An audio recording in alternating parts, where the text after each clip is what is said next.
Shalom, welcome to our daily class from Rebbe Nachman on Patreon. We are holding Torah 56 still, and we are facing another statement of Rabbi Nachman and the sages that we could just easily glide right on by without really asking what it's really telling us.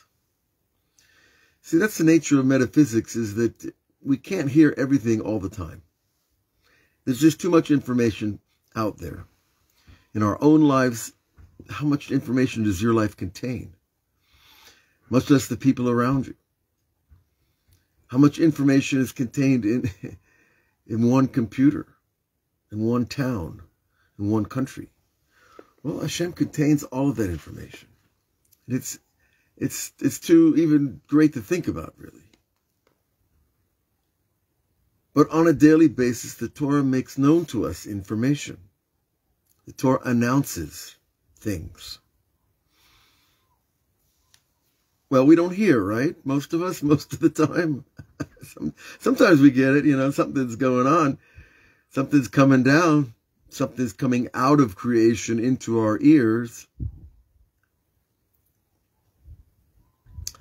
And we don't want to miss those things because they're precious. And we were holding in the fourth paragraph, D, Daled, D. Wrong language, right? But this Torah has taught us so many things already. We have to review a little bit. Remember that every time you fall to the darkest place where you don't even know that you've fallen, but you don't even know Hashem is hidden, there is Torah there. There are sparks of the King of Creation in our falls. And if we pay attention, we can actually learn and hear the Torah that's hidden there. So that in itself is enough worth waking up for, that no matter where we've been and what we've done and where we've gone, there's something holy, there's some spark there that needs to be redeemed, pulled out of captivity. So we are looking at the idea that the Torah machrezet. So think of it like this, like little sparks of divine knowledge are embedded everywhere, wherever we put them, because we're the carriers, even if we don't know it. And if we go against Hashem's will, well, then we just bury the sparks in the unholiness. But if we acknowledge immediately God is in these sparks, God is in this place, God is hidden within the hiddenness of everything, then we begin to pull the dot out, those sparks of knowledge. And he says, Dayinu Torah, and this is Torah, because sparks of God's knowledge and Torah are one. And it's all woven into those mysterious 54 parshiot. And those, 6 million letters? There's a lot of letters. And sentences. And words. It seems like it's something that's worth memorizing. Then the Torah announces in front of you when you acknowledge that the das of Hashem is even in the lowest places.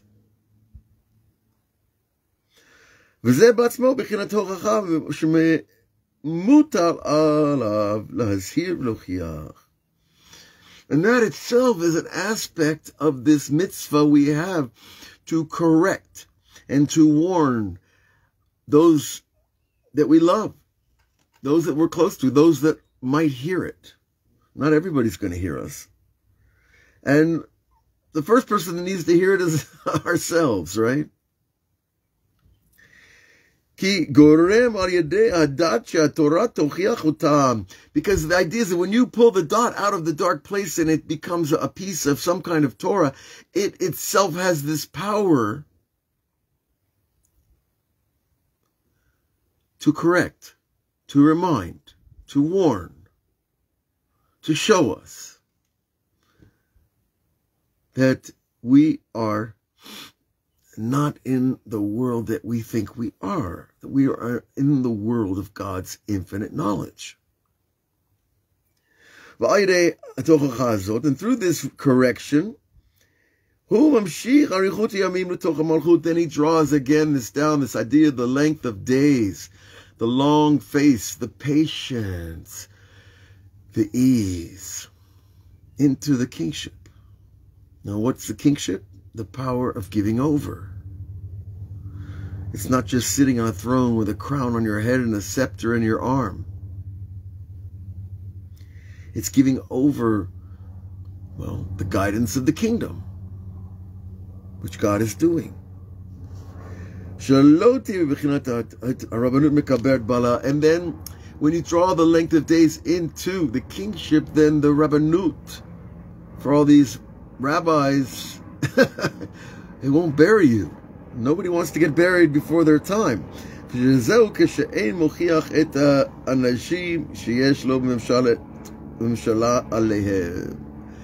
when people have, when you have influence over people and you don't try to reach out to them and help them, and we already learned that the negative that they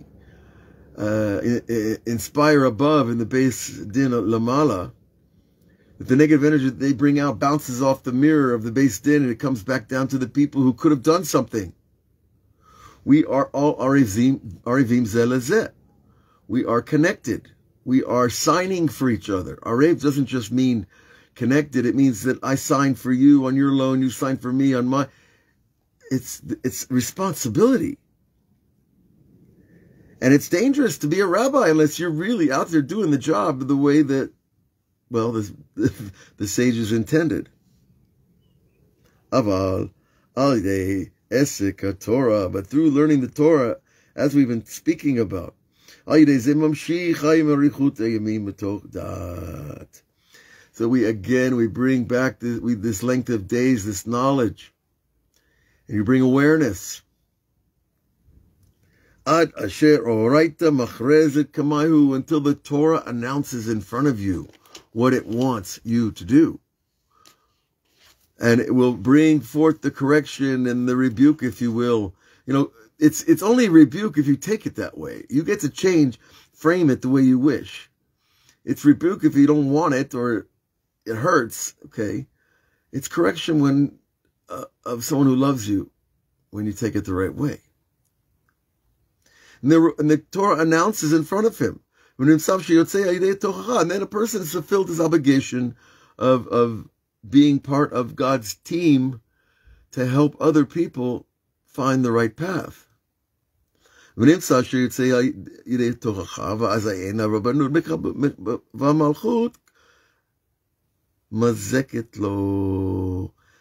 the kingship and the rabbanut doesn't cause him personal damage. Again, he's bringing down the same idea. He's bringing long days, long patience, understanding into the kingship.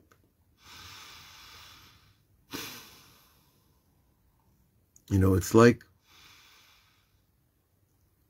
taking an idea and bringing it all the way to speech to say the idea in the most perfect way possible. That it's received by others. Imagine if you just walked into the Senate and had an idea and everybody said, bravo, do it, right on. So the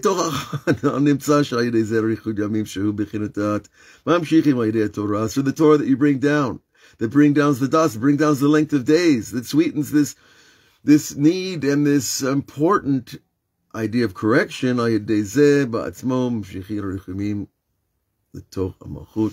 Again, he repeats the idea. This is something we have to get used to. We're bringing the kingship, the length of days, down into kingship.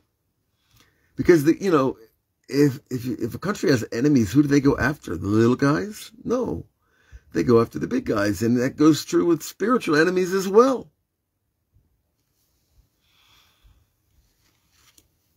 So we have to be smart. We have to be careful. We have to be responsible. We're not all rabbis, but that's not the point. The point is that we have this aspect of connection and responsibility for each other. And we need to be able to bring down that knowledge, bring down that understanding and that correction in the right way so that it's received. V'da, the Rebbe goes on, Torah melubash b'toch hastara sheb'toch hastara. We know, learned already that the Torah is hidden within the hiddenness. The Torah gavoa daika, and it's dafka because it's more hidden, it's a higher Torah. Ayinu sitrei Torah, the secrets of Torah, ki mechamat shehi tzricha litlabesh b'makomot nemuchot ka'elu, but because this high Torah needs to be enclosed in these very low places, ayinu etzel elu sha'avru arbei. People that have done dafka, the higher Torah comes out of the places that people have gone against the Torah very much.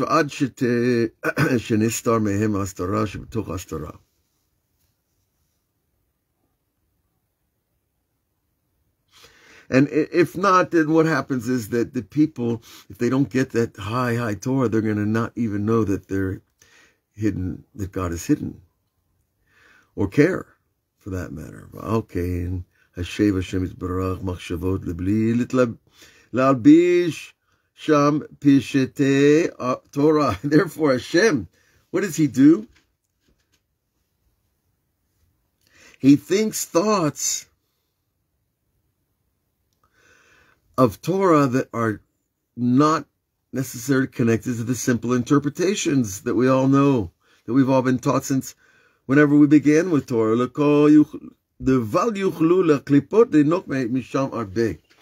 that God doesn't want the external forces to attach themselves to the Torah. So we don't put, when you put simple ideas, people are like, come on, Avraham, why? We've learned that 25,000 times. Why are you teaching us that? Or why are you learning something that's not appropriate now? Or why, this idea is so simple, a child will understand it. See, that's called klipot. When people come with that attitude against Torah, they don't mean to. They're not like bad people or anything. They're questioning what's going on. Why are you not giving us the new insight, the higher vision of Torah? That's what people want, especially nowadays. But why do they want it? Because there is the higher Torah is dafka for the people who have fallen to the lower places. But a simple person who's cleansed himself of whatever he needs to, he's happy with simple things too. And ultimately, the real level is that all Torah interests you, no matter how deep or how simple or how many times you've heard it before. That's the level we want to pray for.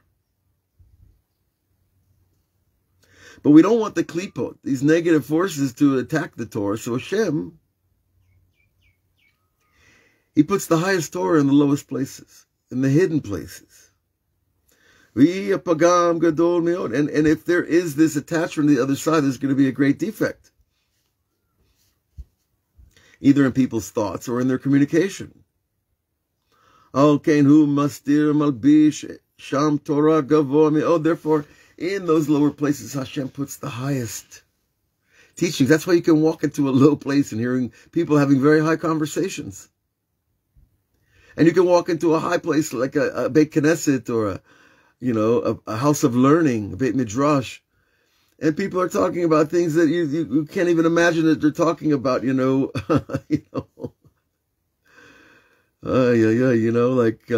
happens when you find a piece of meat on the ground in the marketplace? Well, it's actually a very interesting and high question if you understand the laws of ownership, of theft, of losing things, even of relations between Jews and non-Jews. All those are connected to the simple thing of finding a piece of meat in the shuk. Now, hopefully, it'll be packaged nice and you'll just go back to the store where it was, stamped. These things happen all the time. In Machane Yehuda, when you're around there, which Nar Shalom, or the yeshiva I've been blessed to be at for a long time. You're in the shuk, you see crazy things happen every day. And people go running through the shuk, who lost it? Whose phone is this? Whose hamburger is this? Now, this is Sitrei Torah, that this is the same idea, that the secrets of the Torah are hidden in the places that we have no idea that they're there. Shehi Torah Hashem Atzma. And this is called the Torah of Hashem's Torah. Hashem knows everything. He knows who the meat belongs to, and if you can eat it or not. But, of course, that's for us to learn. But Hashem's Torah, well, this is the very high Torah, like Kabbalah and Hasidut, that is talking about the structure of creations. When you learn Kabbalah, you're learning about things that God thought of before he created the world. And when you're learning the Hasidut, you're learning about how that high thought of God connects all the way down in the 5 books of Moses. And why does he do it that way? That the high Torah goes in the low place. Again, he repeats the idea. We don't want the negative forces jumping on that Torah. And this is an aspect of Shemot va'avarti be'eretz Mitzrayim. God said, I went through the land of Egypt. Ani v'lo malach, myself, and I didn't send an angel. I could have easily sent a representative. No, I went myself. Ani v'lo b'shaliach, and not a representative. Ani Hashem v'lo acher. I am God and no one else. Ki be'eretz Mitzrayim shesham makom haklipot me'od, right? Because Eretz Mitzrayim is the center of world occult practices back in that day. And there are such centers today. Okay, Sham Daika Milubash Nistar Hashem Yitbarach Ba'atzmo Hainu Torat Hashem Mamash. And that's why God sent the Jews into Egypt, to the lowest place, to pull out the highest sparks. To pull out the greatest revelation is from that lowest place. And that's called Sitrei Torah, the hidden secrets of Torah. Therefore, from the hidden within the hidden.